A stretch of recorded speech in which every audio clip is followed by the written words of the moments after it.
இறைவனிடம் வரங்கள் கேட்டேன், ஸ்வரங்களை அவனே கொடுத்தான்.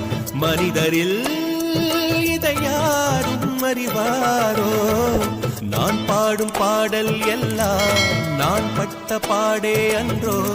பூமியில் இதை யாரும் உணர்வாரோ? மனதிலே மாளிகை வாசம், கிடைத்ததோ மரநிழல் நேசம். எதற்கும் நான் கலங்கியதில்லை.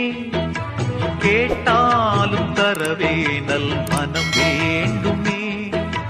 வீணை என்றாலே ஒரு விரல் மீட்டத்தான், நாதம் வந்தாலே நல் சுகம் கூட்டத்தான். நெருங்கினேனே